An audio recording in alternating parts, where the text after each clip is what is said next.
Welcome to tonight's meeting of the Port Phillip City Council. The City of Port Phillip respectfully acknowledges the traditional owners of this land, the people of the Kulin Nations. We pay our respect to their elders past and present. We acknowledge and uphold their continued relationship to this land. This meeting is being conducted in a hybrid style and is streamed via Council's webcast page and Facebook Live. Streams and recordings of Council meetings are copyrighted and cannot be altered, reproduced, or republished without the permission of Council. If we experience any technical difficulties this evening, we will adjourn the meeting for a short time to resolve the issue. I remind attendees that any member of the public addressing Council must extend due courtesy and respect to Council and the processes under which it operates, and must take direction from the Chair whenever called on to do so. Speakers must remain respectful, and statements or questions must not be defamatory, offensive, or objectionable, aimed at embarrassing a councillor or a member of Council staff, or relate to a matter outside the powers of Council. We'll start with apologies. Councillors, I see we're all here, so there are no apologies tonight.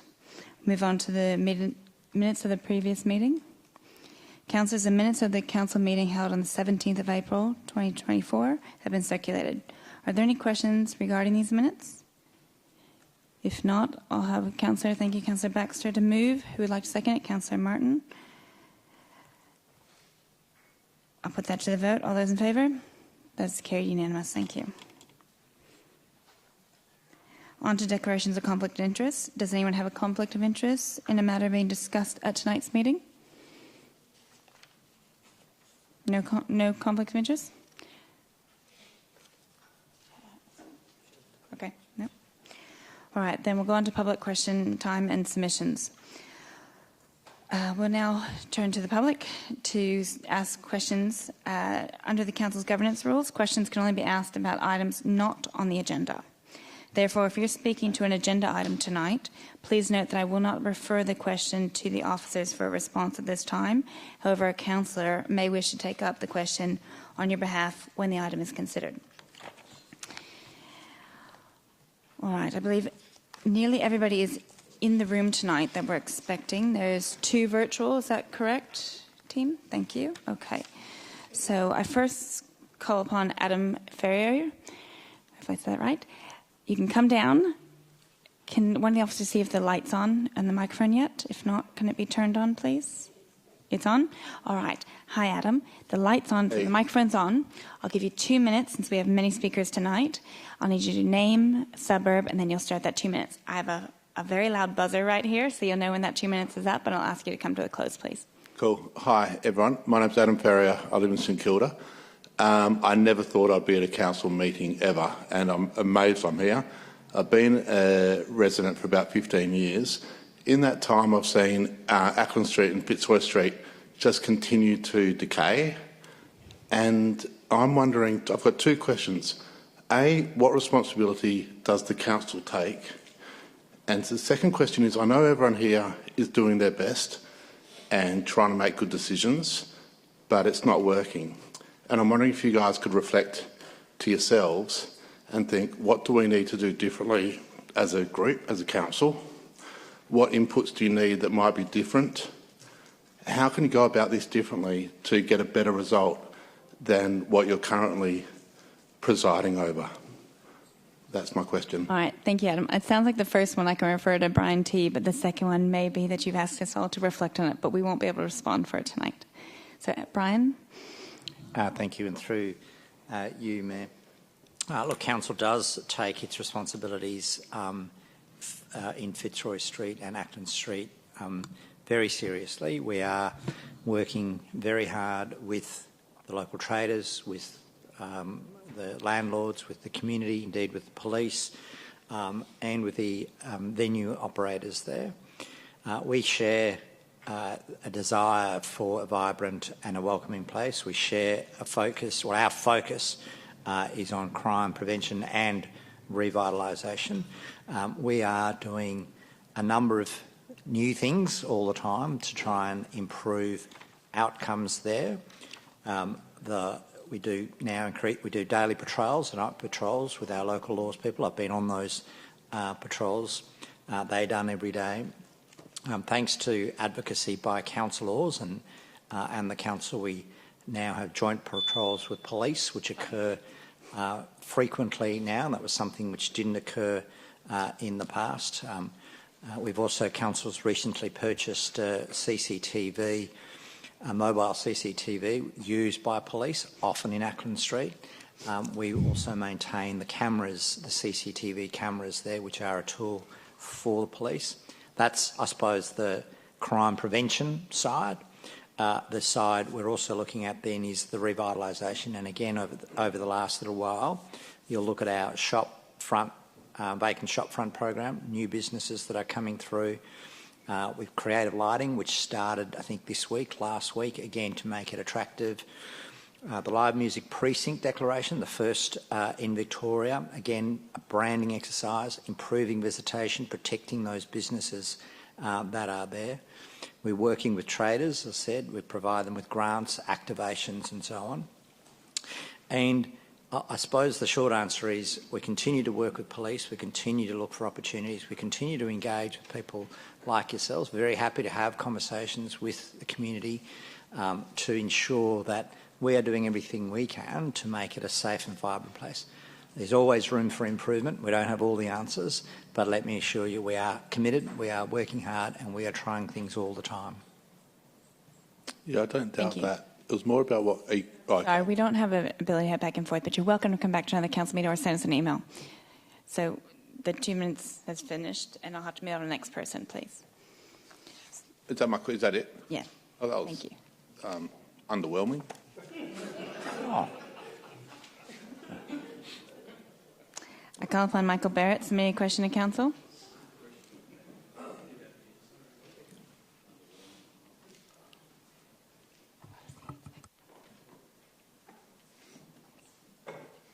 Hello, Michael. Name, Good evening, suburb. Mayor. How are you? Yeah, well, thank you. You? I'm very good, thanking you. Mayor, I'll direct my question to you. Name, suburb, and 2 minutes, My please. apologies. You always get me on that one. Michael Barrett from Port Melbourne. Mayor, I will direct my question to you. However, ultimately, I believe that this question is directed to the CEO of the City of Port Phillip. I will leave it to your discretion as to who to respond to the question. I believe that my questions could be responded to with only a yes or no response.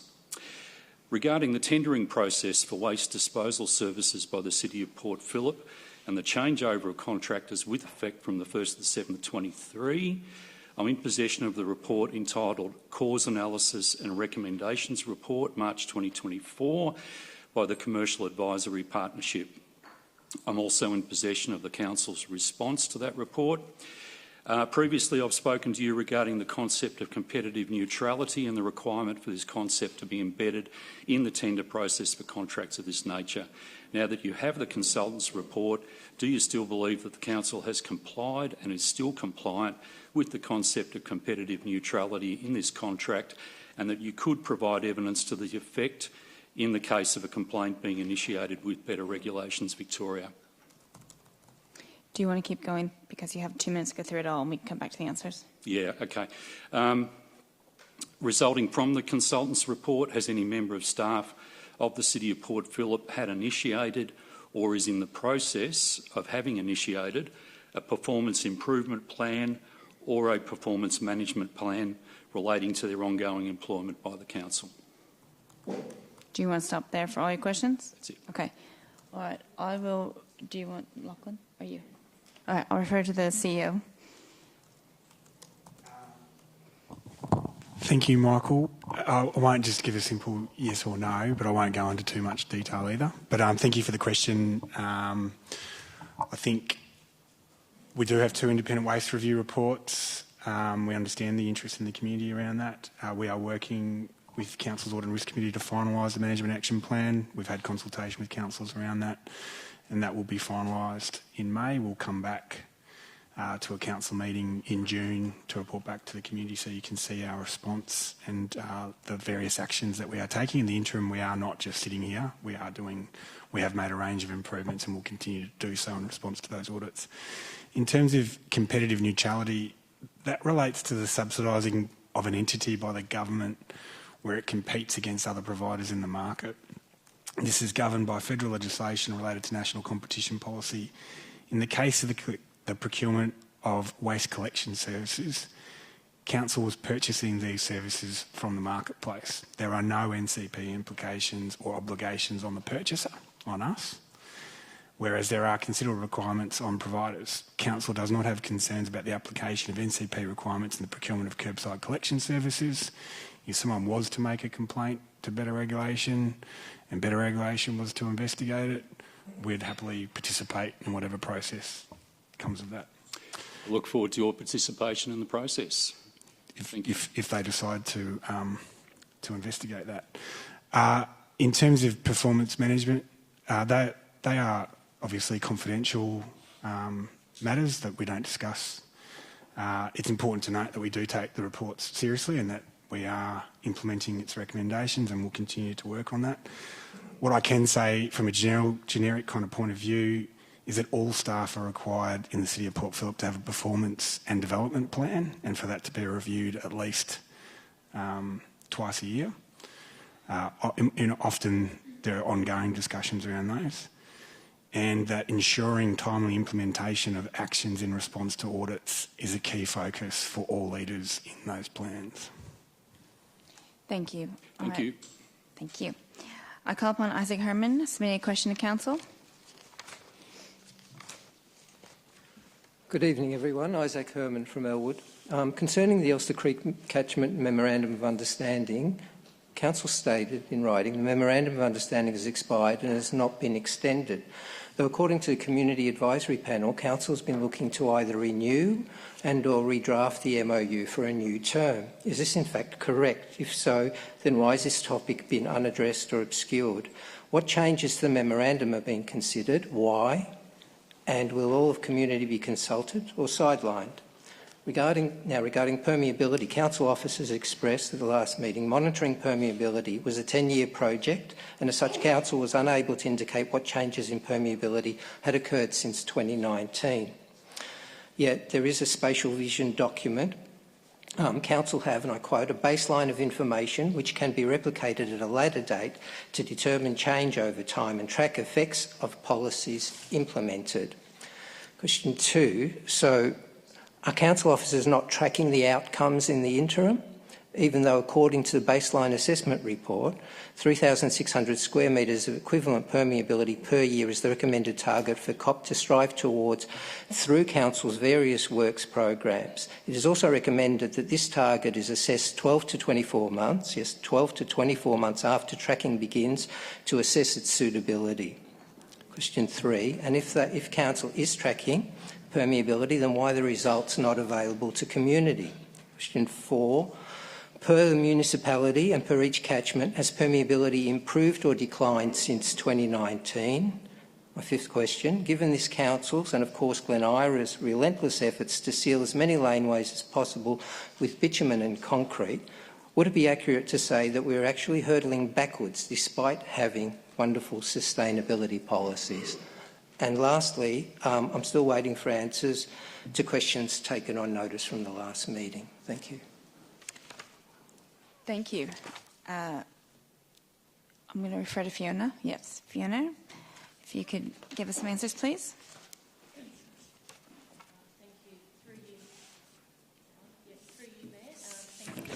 Is the microphone on? Oh, sorry. There you go. Much better. Thank you. Sorry. Through you, Mayor. Thank you, Isaac, for those questions. I will group them under the first one you asked about the Elster Creek collaboration and the MOU. You are correct. There is currently no MOU in place.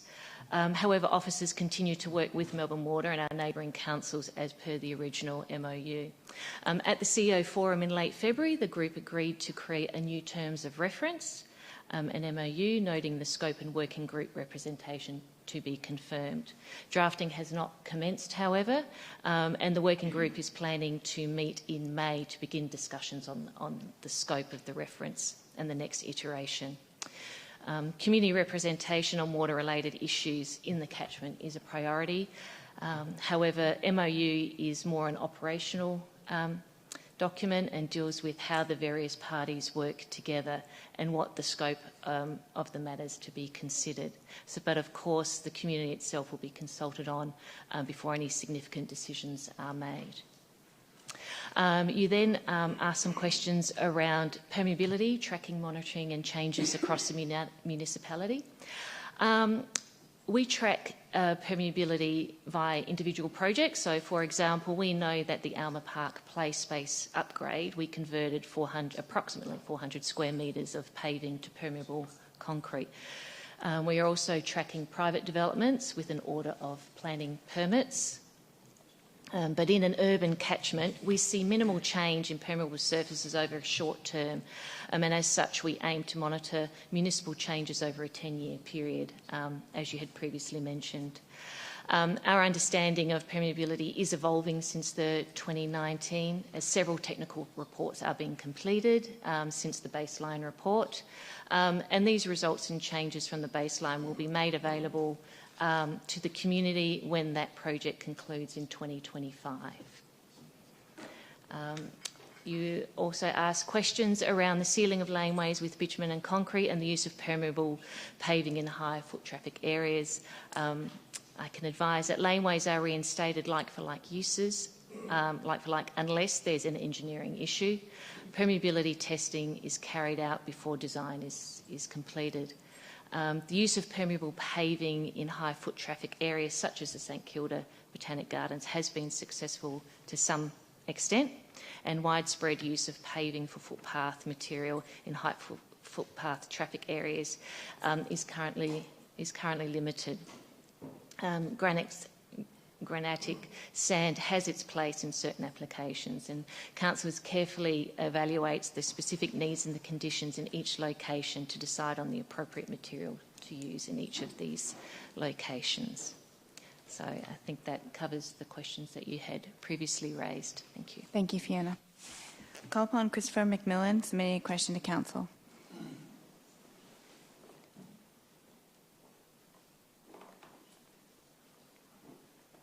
Hello, Christopher. Name, suburb, and you have 2 minutes. Good evening, everyone. My name's Christopher McMillan. I live in St Kilda West. I've been a ratepayer in the area since 1998 and have recently returned from about 10 years overseas and am acclimatising back into my old neighbourhood and so on. So, I guess as my question is in the context of, I guess, the St Kilda area, which I consider my community. And as winter comes on, I note and I feel for those people out there that are sleeping rough, and for the homeless that I increasingly am seeing in the streets of in St Kilda. Probably more public because, as I understand, for them to take rest in public spots is safer for them as well. So, understanding all the very deep complexities of the issues and so on, my question runs to. Are there active strategies that the Council are engaging in that directly address how to bring these residents of St Kilda off the streets to more comfortable and safer places? If there are strategies, are there KPIs behind those strategies? And if there are KPIs, which I suspect there would be, how are we going against them? Thank you, Christopher. I'll refer to Tanya McKenzie to give you a response. Through you, Mayor, thank you for your questions, Christopher, and we certainly share your concern and feelings. Council has established the Port Phillip Zero program in partnership with 13 member agencies. Since 2019, Port Phillip Zero has achieved a 60% reduction in actively homeless individuals and facilitated over 120 housing outcomes. Through Port Phillip Zero, people experiencing homelessness are supported via daily outreach, shared patrols, service coordination, and importantly, are known to services by name. The Port Phillip Zero enables greater confidence and capacity in a homeless response. That's an ongoing program now.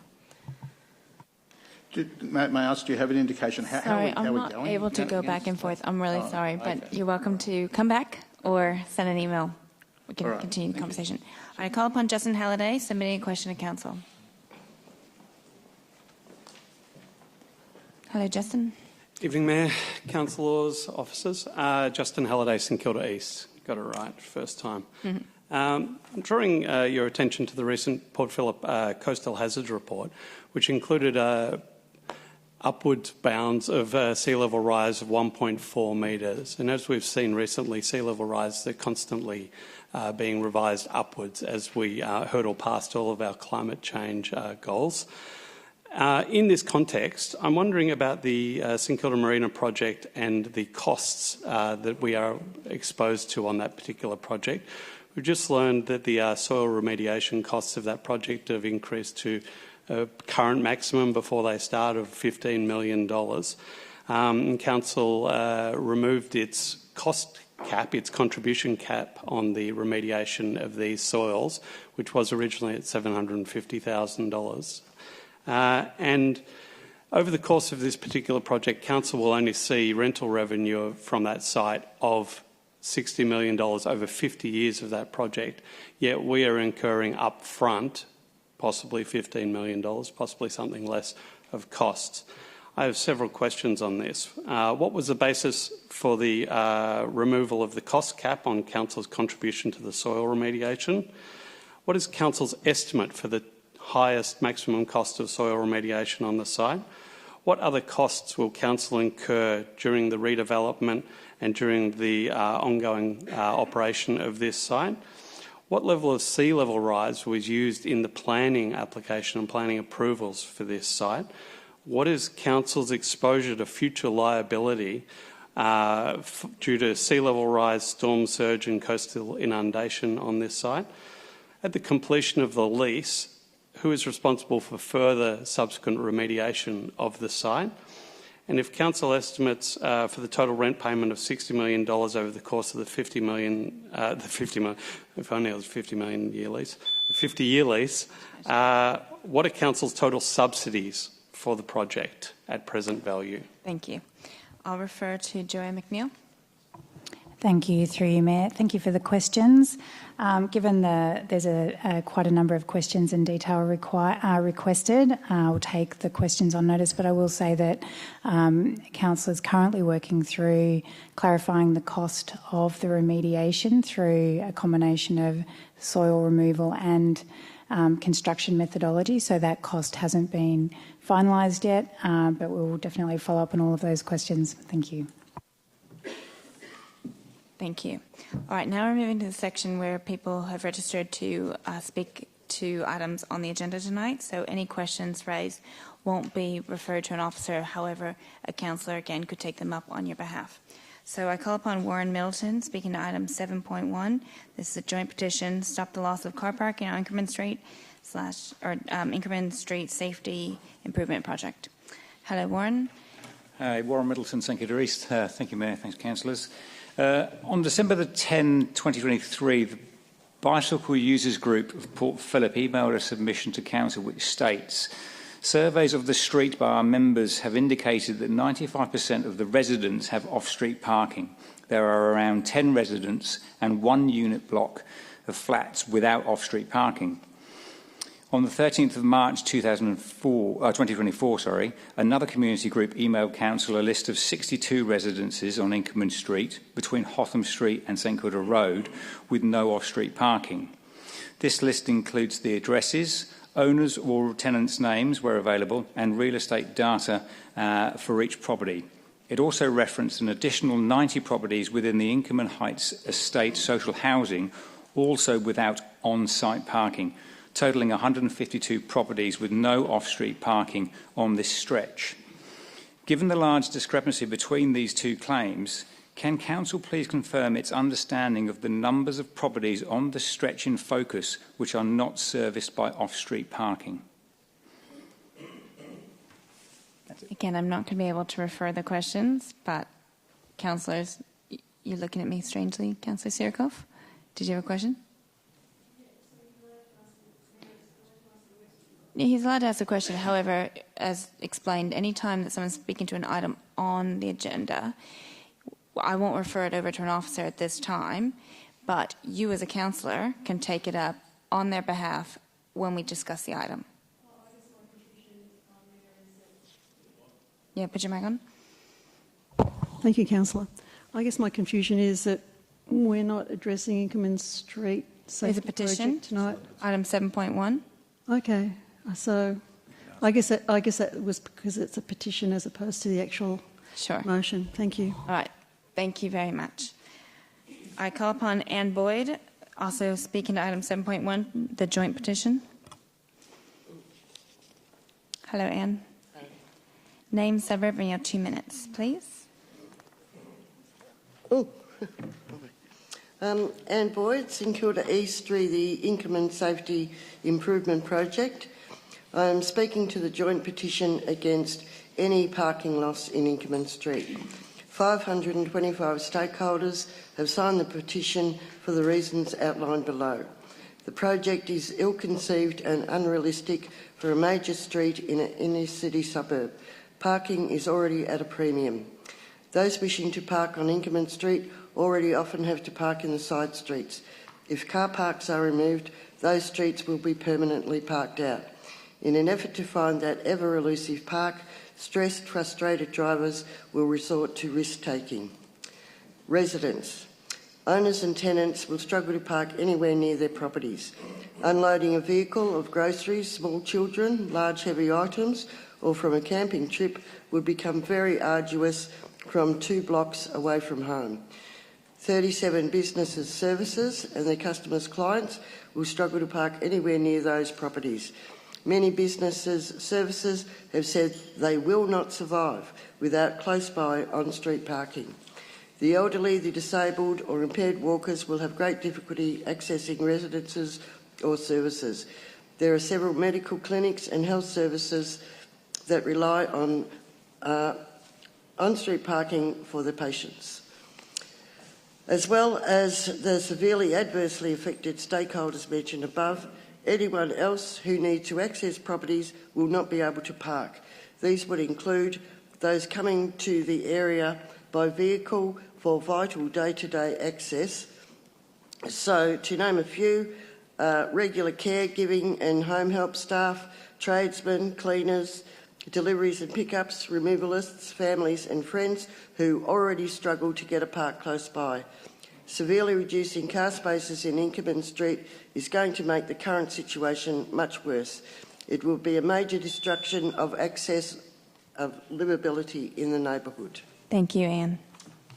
I call upon Janet Rosenberg, speaking to item 10.1, proposed amendment C220 Port, St Kilda Live Music Precinct Authorisation.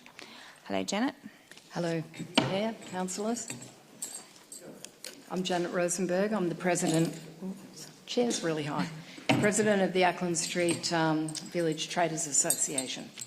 The Ackland Traders supports the establishment of a live music precinct in St Kilda. We congratulate Council on the foresight to be the first to establish such a precinct, which will help ensure the future success of the area. There is no better place in Victoria for a live music precinct than St Kilda, with its rich music history. Already the City of Port Phillip, with St Kilda at its core, ranks second in Victoria for live music venues outside the City of Melbourne. It hosts 8,800 performances annually, bringing over 1.72 million visitors and employing 3,160 people. We are recognised for hosting the St Kilda Festival, one of the last free outdoor music events in Australia, and newer events such as the Blues Festival continually bring people to the area. Adding the Friday night locals event to St Kilda Festival has also enhanced our image as a cultural hub for developing live music and the City of Port Phillip's support for the arts. Since the launch of the Live Music Precinct last year and the additional focus and marketing on St Kilda, there has been a noticeable shift in vitality in the area. The importance of music to the precinct, both economically and socially, is obvious. Our well-established venues, such as the Palais, Memo Music Hall and the National Theatre, provide flow-on benefits to all our other retail, accommodation and service industries. Most of our businesses depend on these added influxes of people to survive. The Live Music Precinct, being part of the planning scheme, will provide simplicity, consistency and certainty for both venues, developers and residents. It will allow for future development that will create a harmonious environment for all with the new agent of change rules. Similar programs interstate have revitalised underperforming areas. This is particularly relevant at this time with cost of living pressures, seeing a decrease in spending, adding stress to all our businesses.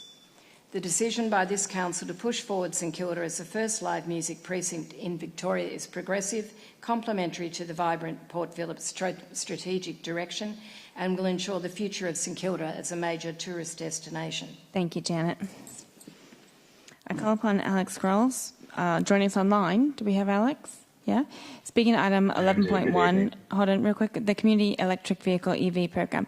Hi, Alex. I think I can hear you. Can you do name, suburb, and you have 2 minutes. Absolutely. Good evening, Council. It's Alex Sproul, South Melbourne. My jaw honestly dropped this morning when I read about the pending decision by this Council to actively remove a now field-proven and working solution for curbside EV chargers. The reason given seems frankly spurious. New apartment buildings, by their planning permission, have off-street parking, as do most existing buildings, and are able to install private chargers, as are the owners of rental properties that are lucky enough to have off-street parking like any other amenity. But the further salt in the wound is the clear communication the alternatives for permit parking locations will be deprioritised in favour of solutions for the already oversubscribed non-permit parking. There are no other options for residences without off-street parking if they want to move to an EV. This approach moves even the distant prospect of any viable option from many local residential streets, effectively turning them into petrol-only environments through policy design. Even if those households use public chargers in other streets, it craters the economics of switching to an EV. Household excess rooftop solar is sold back to the grid at 5 to 7 cents a kilowatt hour, which householders could instead be using to charge their EVs. By comparison, public EV chargers cost 30 to 60 cents a kilowatt hour or more. This increases the cost of a charge by an eye-watering factor of 10.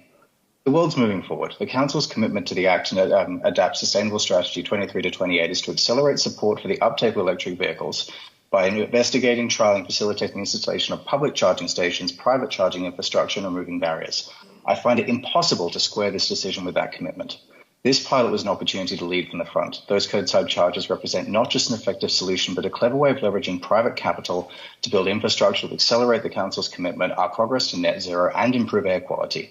If this Council chooses instead inaction and regression because the Council has struggled or cannot be bothered to administer the scheme, it will not be forgotten in the upcoming Council elections. Thank you, Alex. Also joining us online, do we have Deborah? Deborah, can you hear us? Yes. Okay. Hi. Can you hear me? Yes, I can. Deborah, you can say your name and suburb. You're also speaking to 11.1, the Community EV Charging Program. Yeah, that's right. Hi, I'm Deborah Sykes from St Kilda West. Firstly, I'd like to congratulate the Council on its initiative to commence the EV curbside charging trial. It meets a number of objectives. It's a tool to assist reducing community emissions, as in the Act and Adapt strategy. It's a way to enable individuals to meet their own personal goals and a way to reduce the burden on public infrastructure, given the majority of properties in Port Phillip don't have off-street parking. We've only had our charger for a short period of time, and yet so many people ask us about it. I regard it as an asset. However, given the Council's EV policy is yet to be developed, it seems very premature to cancel a trial that provides an innovative approach to the growing number of EVs in our neighbourhood. Without a well-developed and long-term EV policy, Council can't make informed decisions that meet an overarching plan and articulated outcomes. The report from the Institute of Sensible Transport does not provide any robust evaluation of the program. There is no data within the report from customers such as myself. I was never approached. In addition, there's no analysis of Council's time for the administrative processes. The whole point of a trial is to understand the barriers and opportunities of a process and refine the approach. The issue of public land is a furphy. Council has plenty of experience with private use of public space. An obvious example is restaurants and cafes using street space for service areas. Having pole charging stations, which is a long way off as yet, is a great idea, but the reality is we need a variety of approaches. There is no one size fits all. And lastly, the issue of flooding has not been fully understood. The curb unit has been designed to withstand flood to the appropriate ASA standard. Electricity only flows to the curb unit when you are actually charging the car. Otherwise, the live electricity stops at the charger on our property. Thank you, Deborah. I'm sorry, you might not be able to hear our buzzer, but that was the 2 minutes. So I'm very sorry to have to cut you off, but thank you for calling. All right. I just want to recommend you reject the recommendation and support further EV charging. Thank you, Deborah. All right, I call upon Kerry Grant, also speaking at 11.1. Hi, Kerry. Hi. Come on up. Hopefully the light's still on there. It is. Good. Name, suburb. Kerry Grant, South Melbourne. Great. Go ahead. And I'm here to support the further promotion of the curb charge. I also own an electric vehicle. I won't go into the same detail as the previous speakers because they've just covered everything anyway. But just to say that I live in a street with, I can always park outside. I'm very fortunate in that fact. It's permit parking. But if this doesn't go ahead, I'm going to have to sell the car. There's just no other option. The neighbours on Raglan Street, next to our street, are really not happy to allow us to charge anywhere in a dead-end laneway, and across a pavement, any other options, because there are no other facilities in South Melbourne for charging. My previous house, I had facility in the ground floor to charge privately. This is what people need. We're moving on. We're moving away from petrol cars very rapidly. I'm seeing more and more in this suburb, and there are just no facilities. The market to chargers doesn't work. You can't sit in queue for hours while people who work in the market are charging their cars. It's just not an option.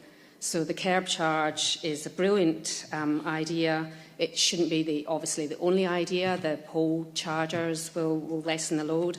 But if individuals are prepared to put the money in front and say, I'm prepared to pay for this because I don't want to move back to petrol vehicles, I don't see why they should be disallowed to do that. Thank you very much. I call upon Rod Walker, speaking at item 11.1, Community Electrical Vehicle Program. Hello, Rod. Name, suburb, and 2 minutes, please. Thank you, Mayor, councillors and council officers. My name is Rod Walker. I'm the inventor of curb charge and the managing director. Can you give a suburb real quick? And a suburb, please? Sorry, I missed that. Sorry. Thank you. Go ahead. 2 minutes. Thank you for letting me speak tonight and for being environmentally far-sighted by allowing the trial for curb charge to occur. Much has been learned and much can be achieved. As the timing of the release of the report meant that curb charge and its consultants had only 3 clear working days to respond sensibly to the report, we're requesting that a delay in deciding on the future of curb charge for 1 month be approved by Council. For there are many statements and conclusions in the report that are contestable and a number that are incorrect. At the heart of the report, there is a view that curb charge provides little or no benefit to the adoption of electric vehicles, and that the benefits to the residents who use the curb charge system now and residents who want it installed for their properties in the future are to be ignored, as those residents will find the use of public charge stations to be adequate for their EV charging needs. You must all know now that the residents who participated in the trial and those lined up to apply for curb charge installation in the future completely reject that sentiment based on their full-throated support for curb charge. Survey after survey shows that residents in multiple locations and countries who have electric vehicles want the benefits of convenience and cost that only home charging can provide. Curb charge meets that need for those without off-street parking. That being said, the rollout of the public charge stations is a vital component for this critical shift to electric vehicles.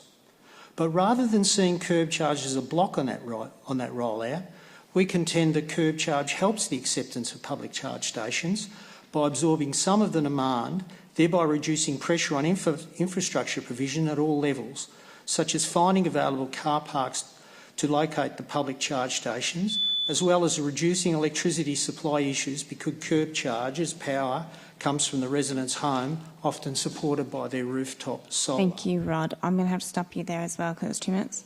The answer surely is the provision of multiple charging options. Thank you, curb Rod. charge being one of them. Thank you. You have a question from... Yes, if I could ask you a question. Tell me, how do you think the trial went from your point of view in terms of expectations?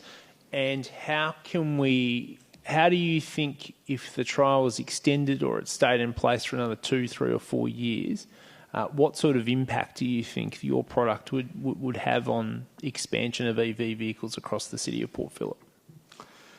From my perspective and from our perspective, we think the trial has been a huge success. It's been incredibly gratifying. We've gone beyond proof of concept. Everybody who have the devices in the ground love them without exception. You must have experienced those sentiments. Where do I think it's going to go? I think the numbers that are reported that are outlined in the report need to be dealt with, need to be challenged. I think there are many people in Port Phillip who would have an enormous benefit from curb charge. The consequences of electric vehicles becoming ubiquitous in this community, particularly this community because of the high number of houses that don't have off-street parking, will be hugely challenging for this municipality. We can do a great deal to helping that problem. We don't promise to be everything to everybody because clearly we're not.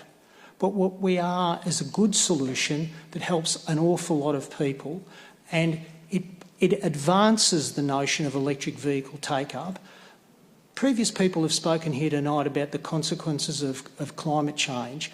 We actually, I believe we have a climate change emergency with everything in me.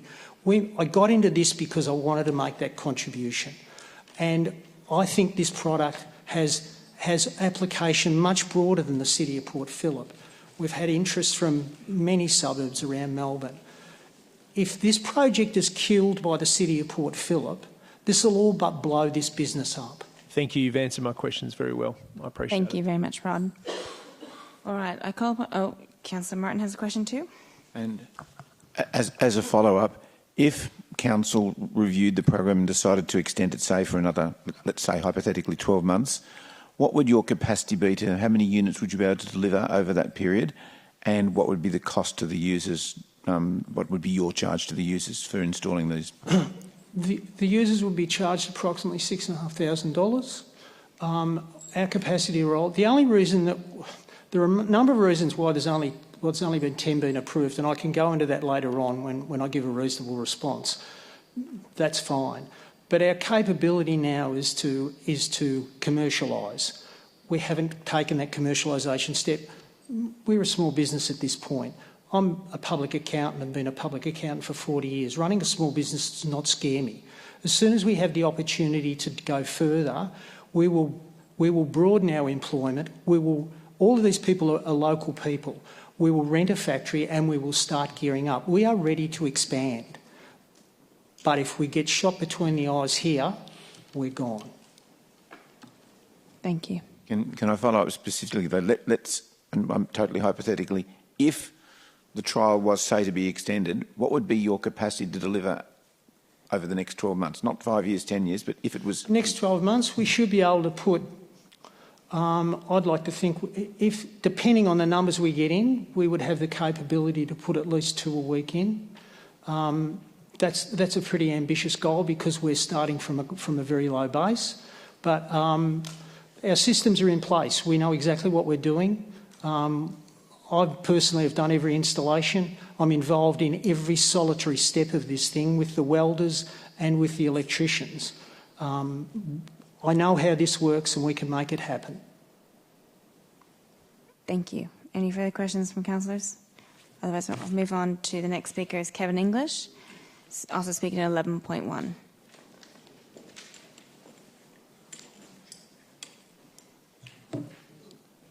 Hello, Kevin. Kevin English in Albert Park. Thank you. We were actually the first people to get it installed, and we've had it in operation for about 15 months now. There were a few initial teething troubles that were sorted out, and for the last 12 months it's been absolutely flawless. Every time we connect it, it works as soon as it's connected. And as other speakers have said, on a regular basis we have people coming past and saying, "What's that? That looks really interesting. How do I get involved in this?" We have never had anyone in the whole time complain about the installation, because it's completely level with the footpath. They don't even know it's there unless it's actually being used.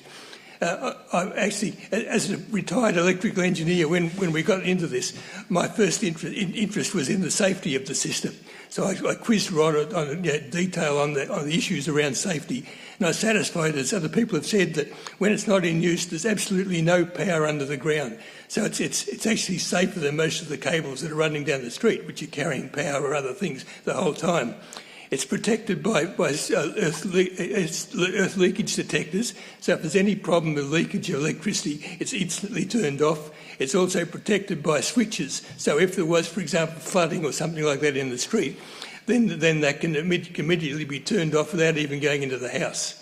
So it's a very safe solution, and I think, as other people have said, if we didn't have this, we would be really questioning whether we should have an electric vehicle, because we'd be spending hours, dozens, maybe even hundreds of hours at other places to charge the car, and taking those positions away from other people who don't have the opportunity to charge it as we do. So I think it's such a great solution. It's a real pity if it's limited to a very small number of people when it has such wide potential applicability. Thank you. Thank you. You have a question from Councillor Bond? If you were the first one, you've got the one on, is it Victoria Avenue? That's correct, yes. One of the queries that came up before we did this trial was about being able to park your car next to where your charger is located, and we as a council could never guarantee that that car park would be available for you at all times or at any time for you to park your car. How have you found the ability to park your car next to your in-ground electric vehicle charger in a reasonably busy street like Victoria Avenue? Yeah, good question. That was certainly something we were very aware of before we took it on. Basically, I think about twice in the last 12 months, we've had several days in a row where we haven't been able to access that spot, and therefore we've taken the car somewhere else to charge it. Other than that, we just watch the spot, and if it's available, we move the car into it. And as I say, it's only been twice in the last 12 months that it's been a problem. So it's an issue, but it's certainly not an insurmountable issue. Excellent, thank you. I have next Sarah Miller to call on. Also speaking to 11.1. Hi, Sarah. Name, suburb, you have 2 minutes, please. Sarah Miller, Albert Park. I am a neighbour of Mr English, and I think the fifth speaker in regards to item 11 and specifically section 3.1. I'll be brief because that underpins why I'm here, is more time to consider this proposal with fair, reasonable timeframes, particularly in light of a personal story that I will share, which stems to what I will also come to at the end that Mr English has indirectly called out that you have seen tonight. So I first contacted the Managing Director, who you've heard speak tonight, on the 31st of July following a neighbour and having a phone conversation with Mr English about his positive experience.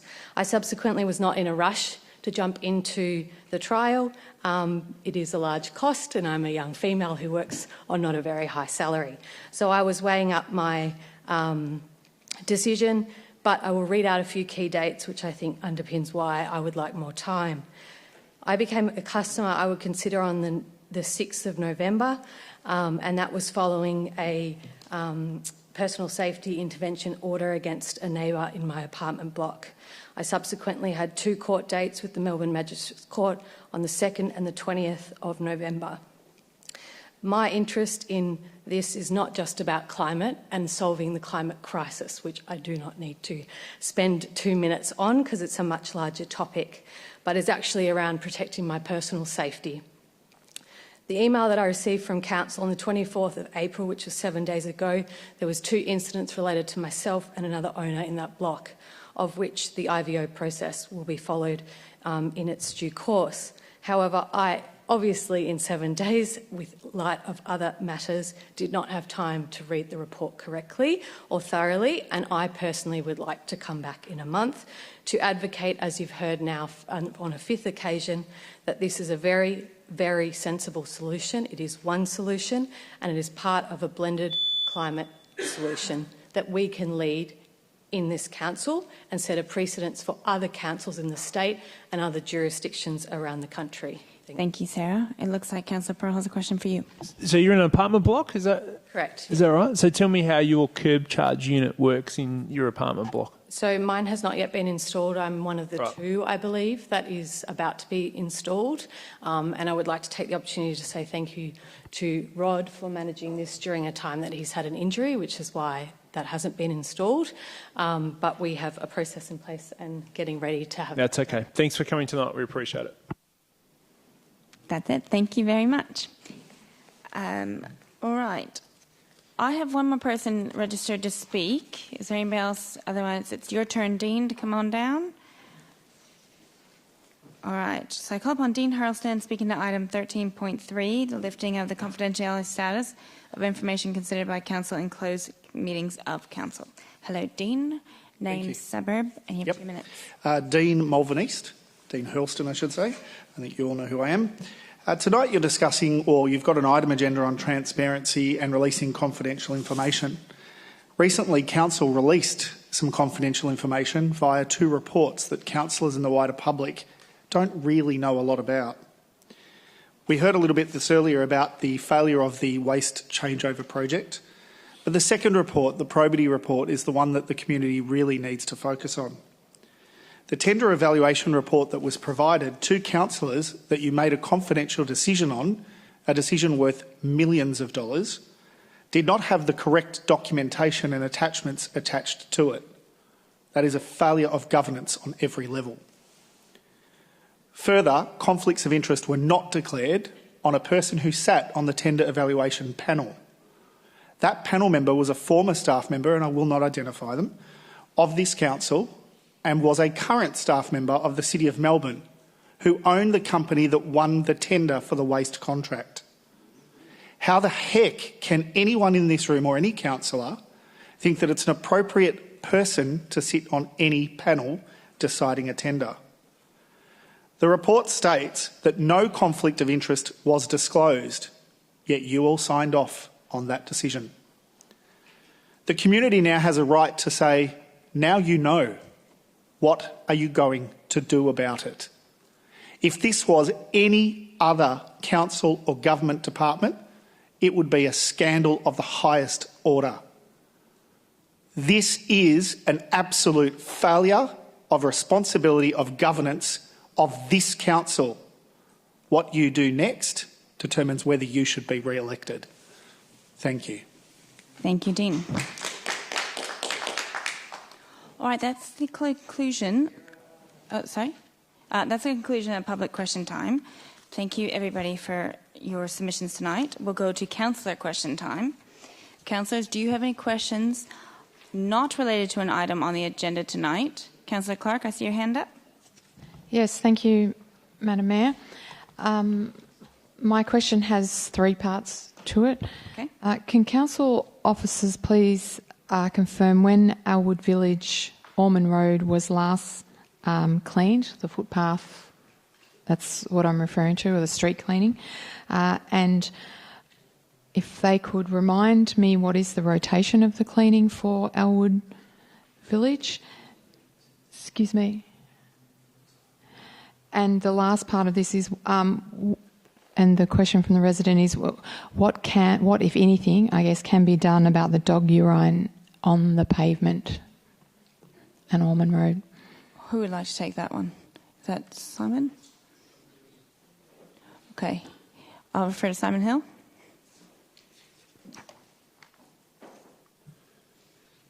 Through you, Mayor. Thanks for the question, Councillor Clark. I'll have to gather the information and take that question on notice and get back to you shortly. Thank you. Thank you. Thank you. Any other questions tonight by councillors? Councillor Pearl? Thanks very much. Could officers please provide a detailed update on the current lease arrangements for the Southport Residential Care Facility near Gasworks Park and Albert Park? Additionally, could you please outline the process and timeline for evaluating the future steps as the lease period concludes, including...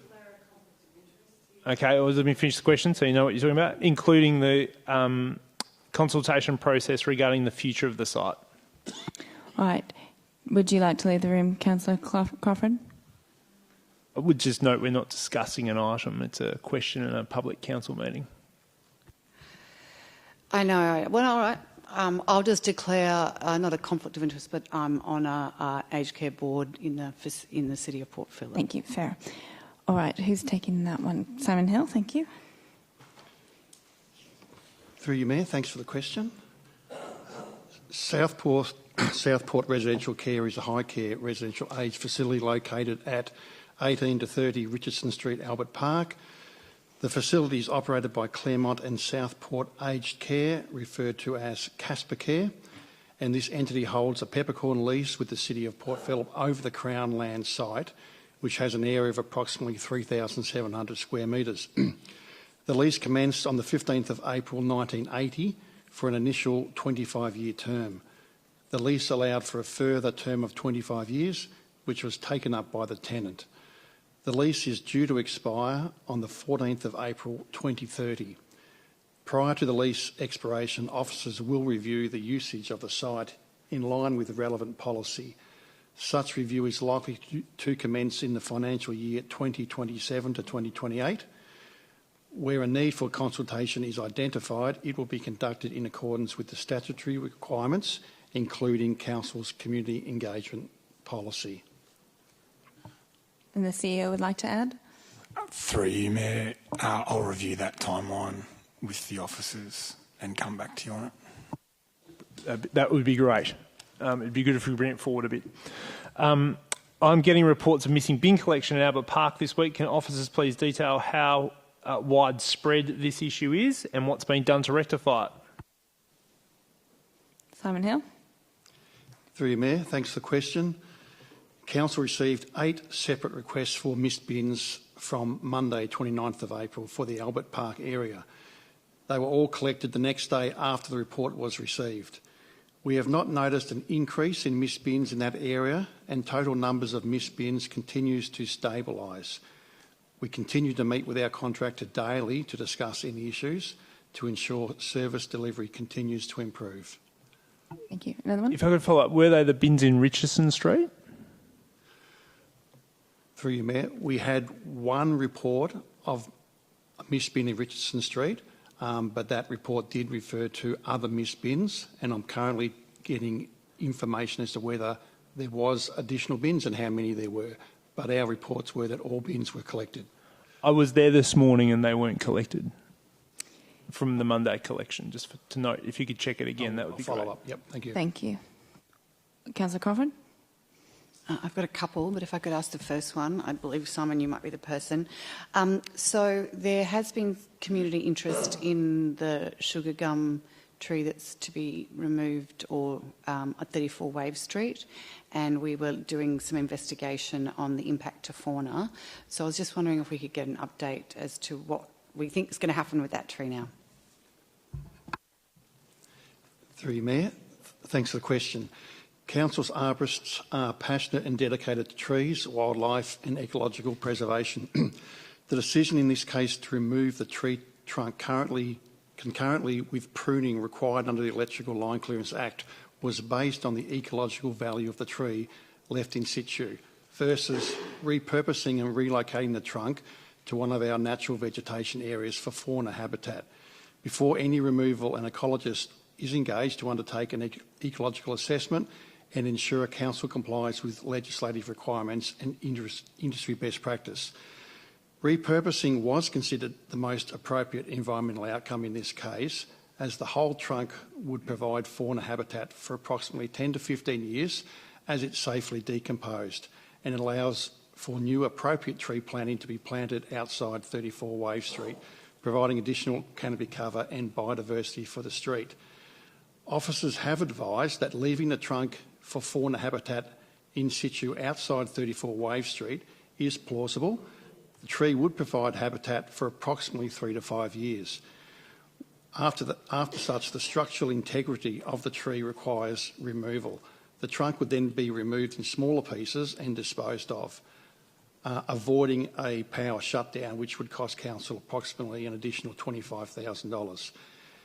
Given the additional community feedback, officers are happy to review the decision and retain the tree trunk in situ for habitat purposes. Works to prune the tree will take place on 8th of May, and an ecologist will be on site to monitor any effects on wildlife. However, the trunk will not be removed. And the second question I have, I just need to open it up. Sorry. So we had adopted our public open space strategy in 2021, and a big part of that was acquisition of public open space. I'd really love to know what ones we can put on record that we have purchased, please. Thank you. I believe Lachlan Johnson's online. Can you answer that? Through you, Mayor, and thank you, Councillor Crawford, for your question.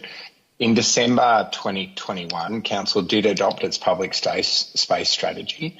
It envisaged acquisition of public property across the city for open spaces. Over the past 18 months, Council has acquired 6 properties for public open space. This includes 2 properties abutting Packington Street Reserve in St Kilda, 1 property abutting Jim Duggan Reserve in St Kilda, 2 properties along Lansdowne Road in St Kilda East, and 1 property in Fisherman's Bend at 509 Williamstown Road, Port Melbourne.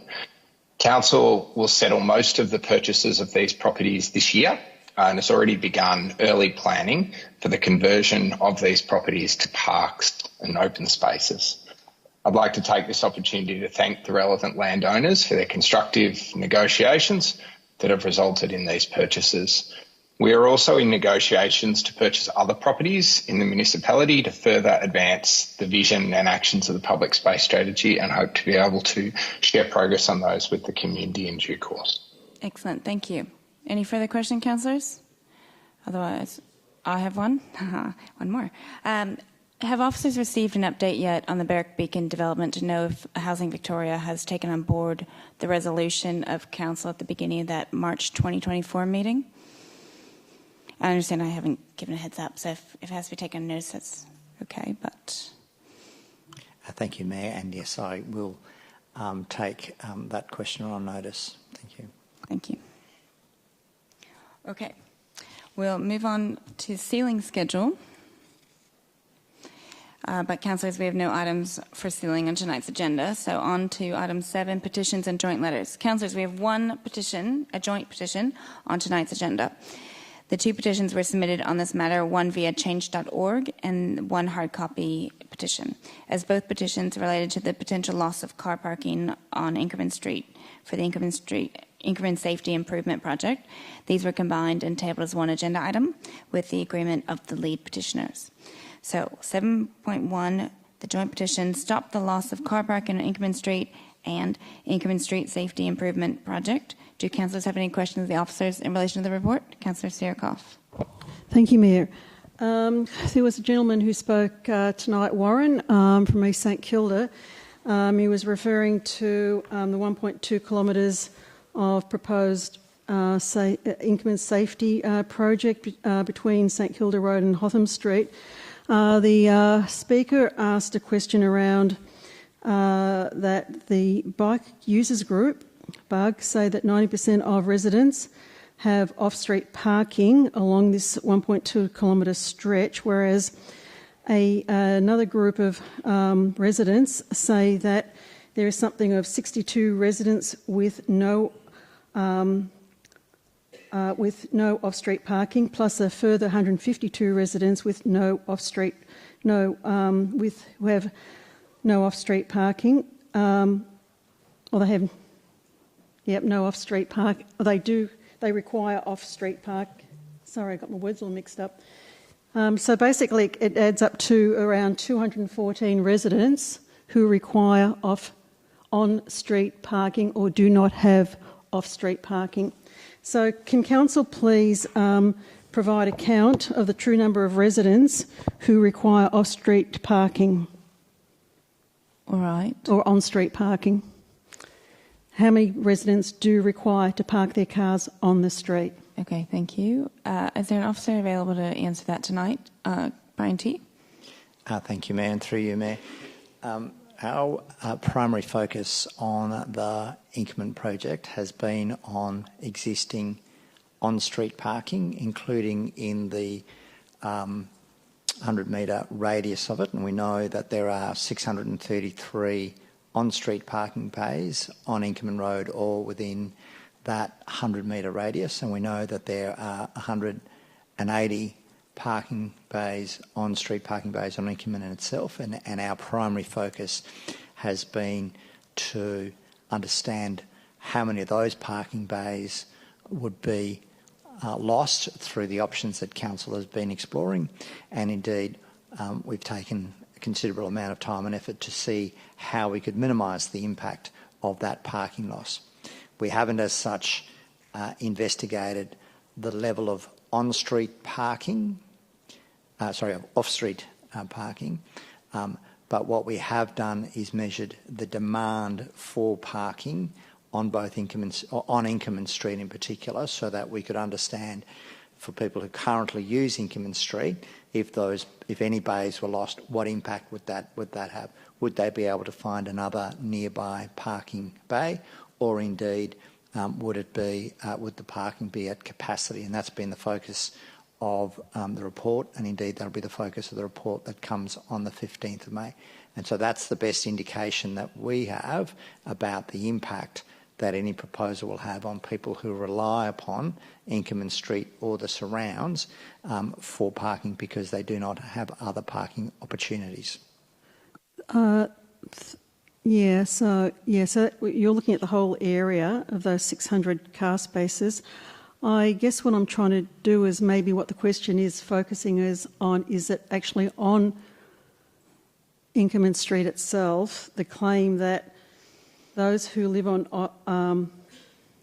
Inkerman Street for that 1.2 kilometres, the BUG group, or Bike Users Group, say that 90% of these residents do have off-street parking.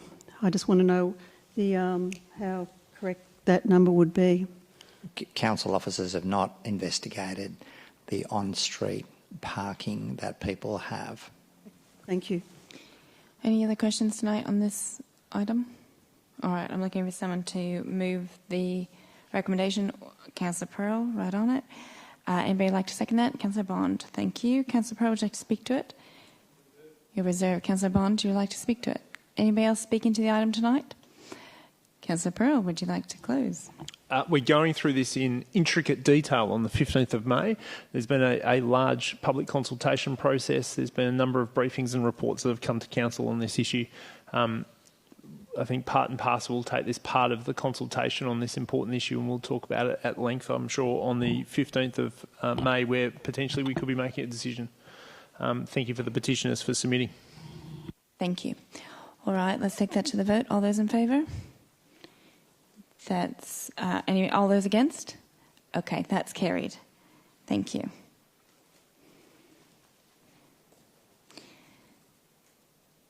All right, now we're on to presentation reports. So the first one up is 9.1, the draft Port Phillip Reconciliation Action Plan 3.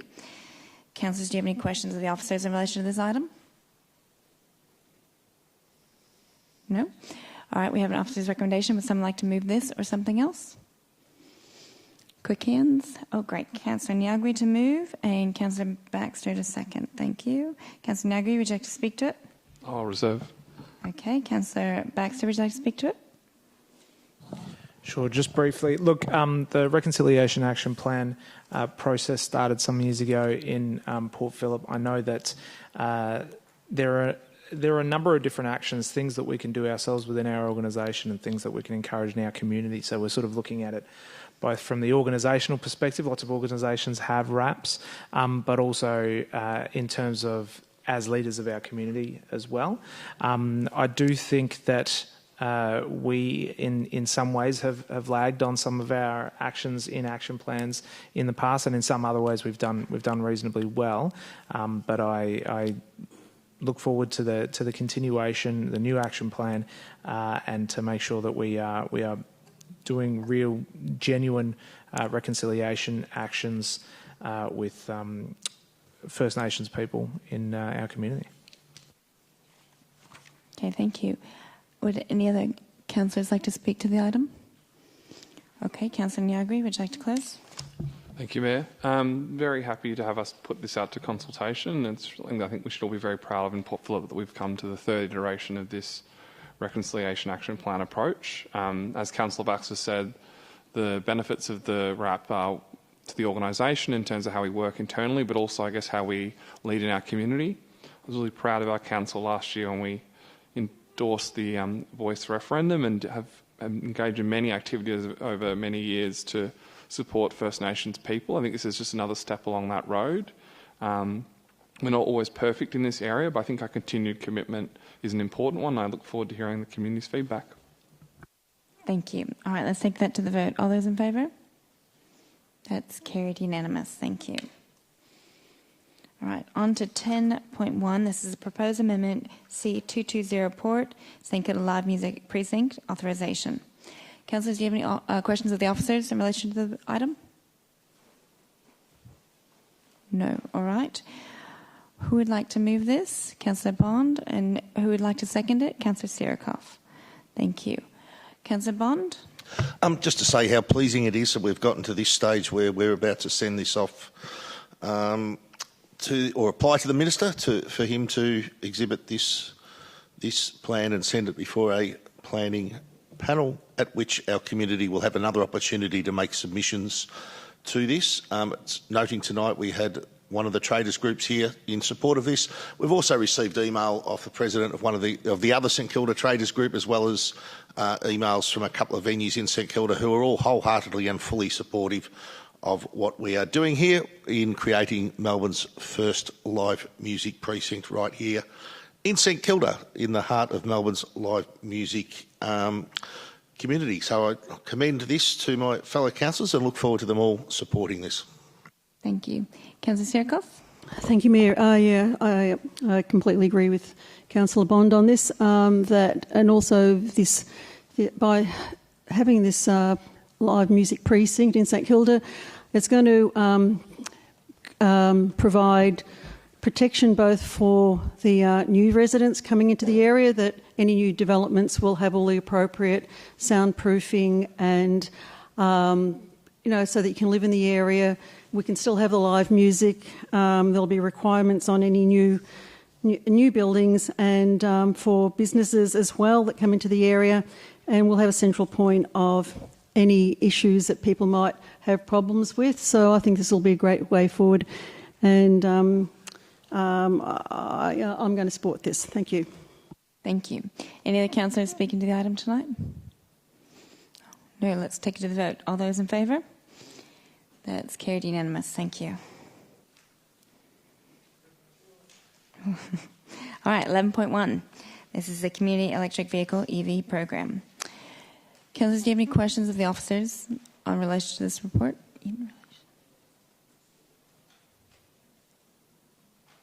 Any questions? Sorry, because we're moving quickly, I'll give you another moment to catch up. Last call for questions. All right.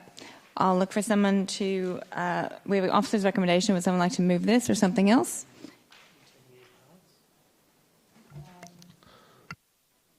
Hold on, real quick.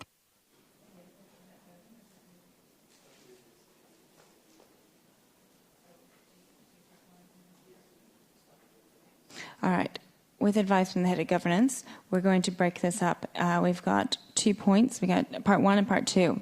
So I'm going to look for a mover and seconder of the part 1. So Councillor Bond. I'd like to move an alternate. Okay. What would you like? That we defer part 1 to come back to council for another at a future date when we have more information. Okay, you're going to probably have to split it. Are we doing that a procedural motion, or you want it written up there with the exact wording? Are you calling for a procedural motion to defer to a future date? Can we have some advice, please? Through you, Mayor, just to clarify, Councillor Bond, are you seeking a procedural motion to defer this to until further notice?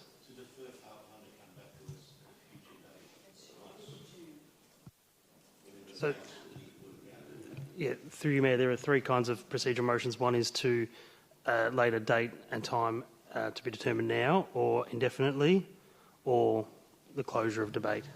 So in this case, it would be the second.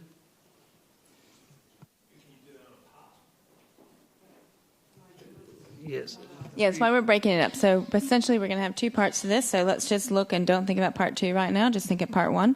So it looks like it's a procedural motion with a date, yes, correct, of the 5th of June, in 2 council meetings' time. So do we have someone to second that? Councillor Crawford to second that. So let me catch up on my notes. Part one and 5th of June. Okay. All right. Pardon? Yeah.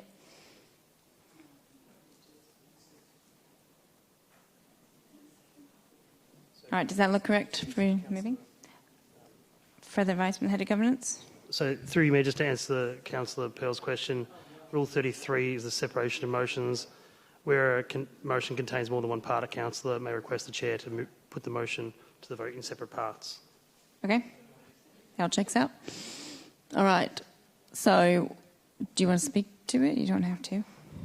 Just briefly, I was considering moving an alternate recommendation to continue the trial tonight, but I wasn't quite sure it would get enough support to pass. But there is enough support amongst councillors to delay this by 4 weeks while we get some more information from officers, and then come back at a future council meeting to make a decision on whether or not we will continue or discontinue with this particular curbside electric vehicle charging pilot. All the information we've received said it's working well. I know officers have some concerns with how it's operating, so we as councillors need to explore those concerns a little bit more and hope to understand them before we make an informed decision in 4 weeks' time in the council chambers. Thank you. Councillor Crawford, would you like to speak to it? Yes, so thank you for everyone who came to speak tonight. And Rod, we have had more questions that we need more time to answer. So really this is just about more information, and I mean maybe part of the solution is the mixed options for EV charging in our city. But the reason we're splitting it up is so that there is the other part that can continue on while we get more information of this in the next month. Thank you. Anybody else want to speak to part one? Councillor Baxter? Thank you. Oh, look, how about I'll just speak to both and then I'll shut up for the next bit. So thank you to everyone that's contacted, all of us councillors on this issue. It is a tricky one because there is definitely merit in looking at lots of different ways to provide charging, right? So I am actually really, really committed to that, and I don't want to just say, okay, well, we've got the curbside charge program and that's all you've got. But at the same time, I'm really worried about leaving people with no option at all. So I'm very much happy to do this deferral and potentially even look at continuing the program more while we do those other investigations. I think that the problems that the officers have identified are clearly real ones, but hopefully they can be resolved and we can work on them going forward. Thank you. Get back to you, Councillor Bond and Councillor Crawford. The wording has just slightly changed there in the red, and we just want to make sure that you're okay with it. Yes, Councillor Crawford, can you look up the screen? Councillor, on the red part, it's just slightly changed. Great. Okay. Thank you. Any other councillors want to speak to item part one? Councillor Sirkoff? Thank you, Mayor. During the week, I did visit one of the curb charge users in a nearby street to where I live, and I knocked on the door and asked them a few questions and what they thought about it. And so they did raise a few questions. Then I was more curious about it than reading the report. Some of those did lie with, where does the insurance lie with the council or with the actual person who's now purchased and installed the curb charger? And so I'd like more clarification for that. If there are any increased costs for council because of the MAV insurance, or does the user take on those costs, or is there something in between that works out well for everybody? There are also the considerations that we talked about. Where would you put it depending on the street? It would work in some streets and not other streets. And I think that's what's in the report regarding the we would treat it the same as we consider a change of parking conditions might be a solution, but we might have something else. So I don't think we do have enough information at this moment. I've just named a couple. I'd like to see EV chargers which have a possible different outcomes, whether it be private or public, because, one size does not fit all, as one of the speakers did say tonight. So I'm really happy to... I don't want to jump the gun here, and I want to see that we get a proper briefing on this and further questions asked, because there were a number of people who did email us and they did raise good questions. So I really thank everybody for sending those emails through. Thank you very much. Any other councillors speaking to the item? Just part one. You can add part two if you want. We'll come back to that. Okay, I think we're ready to vote then. All those wanting part one, put your hands up. Or yes, supporting. That's unanimous. Thank you.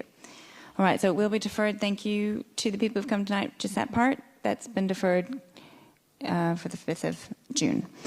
On to part two. So this is the public part of the EV charging in the city of Port Phillip.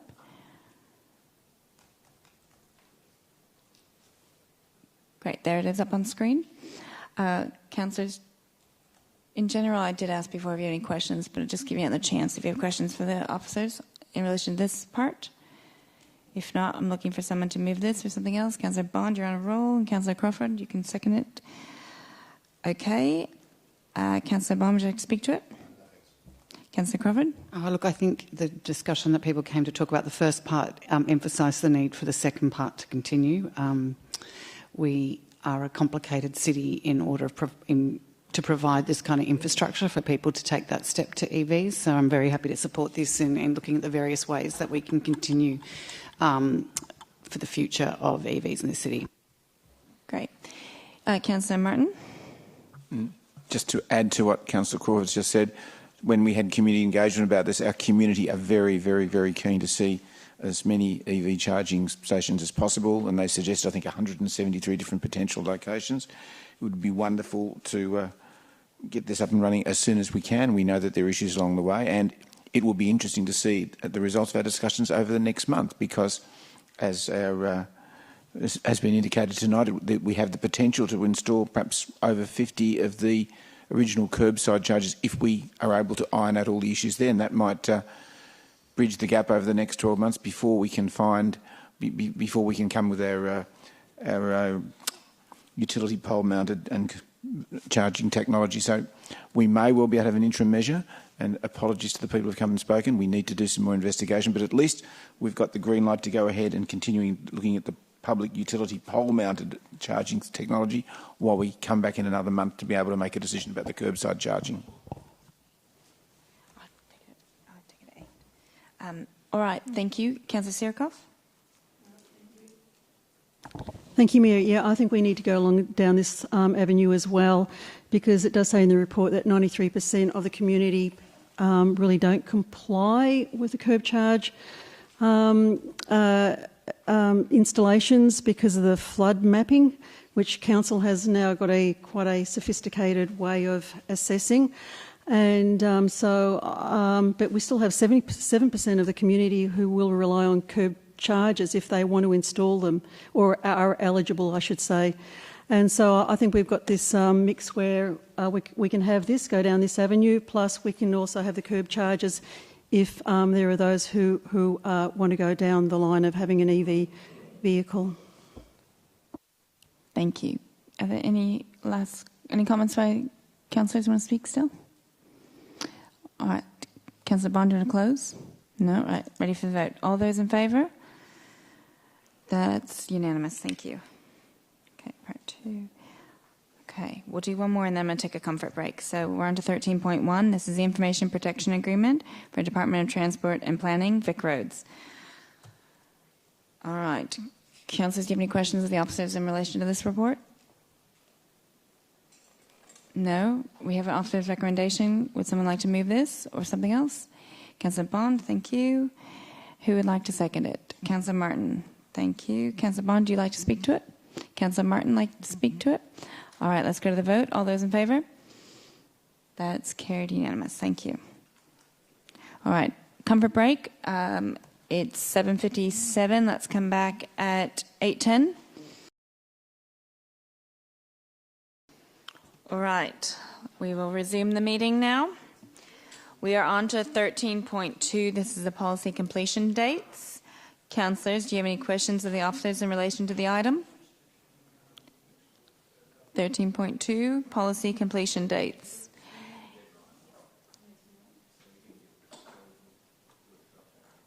That's the list up there on the screen of the policies that are included in the recommendation. Councillor Pearl to move. Councillor Bond to second. Councillor Pearl, are you speaking to it? Okay, Councillor Bond, would you like to speak to it? Anybody else speaking to the item? Okay, you said you're not reserving or not closing. Let's go to the vote. All those in favour? That's carried unanimous. Thank you. All right, now we're on to 13.3. This is lifting the confidentiality status of information considered by the Council in closed meetings of Council. Councillors, do you have any questions of the officers in relation to this item?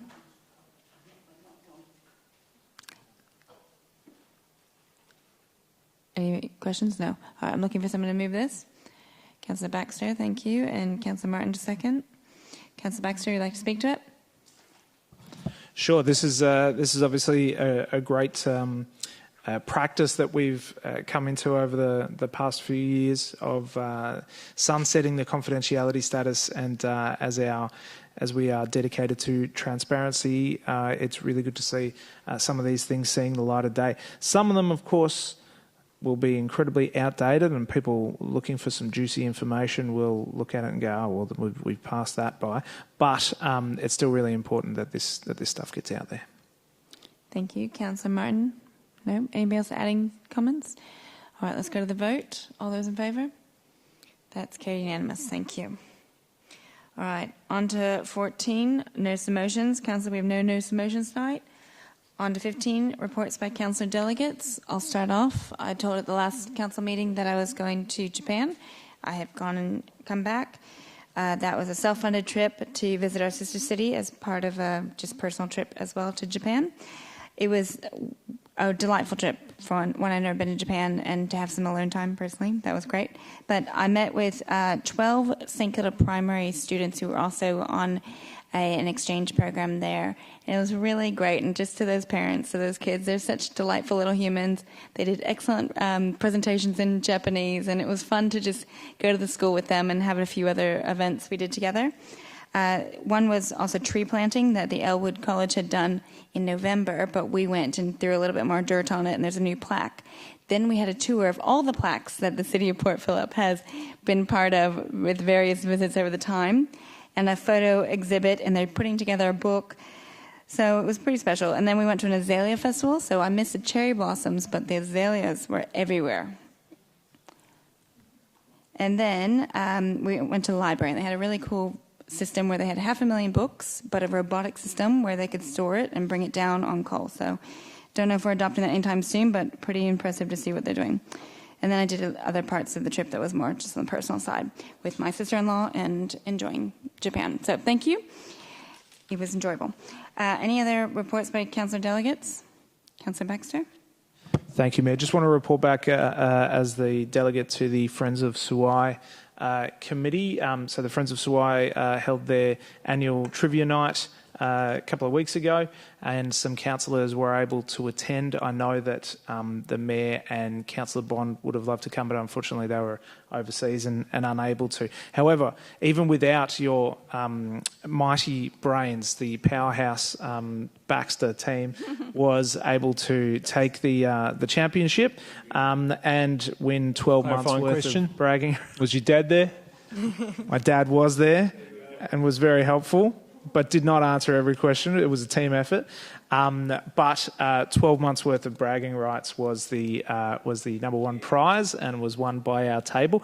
But most importantly, the night also raised several $1,000s for the amazing work that the Friends of Suwai Covalima do in our partnership with the Covalima Community Centre and the the education, hygiene, village lighting and reforestation programs that they run. So very happy to be part of that, and I should have brought the bragging rights here to show off, but I will bring that into my office so you all can look at it for the next 12 months. Those other councillors who attended also got a copy as well, so you guys missed out.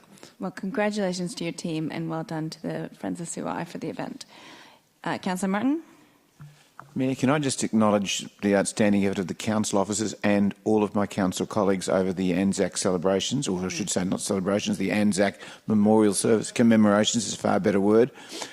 Not just the official ones, which get bigger and better every year, and our council does a fantastic job in promoting, but the local schools and sporting clubs also did an outstanding job. And I know my own sporting club, we had 150 children and ex-federal parliamentarians lined up, 200 parents, and Councillor Bond as our guest speaker. Thank you, Councillor Bond. So I just like to place on the record the outstanding job that my colleagues have done and the officers in really making sure that the spirit of Anzac is remembered here in Port Phillip.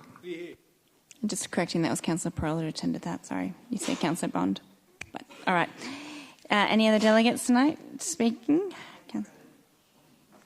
All right, let's move on then to item 16, urgent business. Councillors, do you have any items of urgent business? No? Oh, yes? No, we don't need to do it. Okay, on to 17, confidential matters. Councillors, we do have 2 confidential reports listed on the agenda, being 17.1 St Kilda Pier landside works upgrade. That's a budget update, and 17.2 commercial matter. However, under Rule 19 of our governance rules, the Chief Executive Officer has requested, and I've approved, to... Hey, can you guys stop the side conversations, please?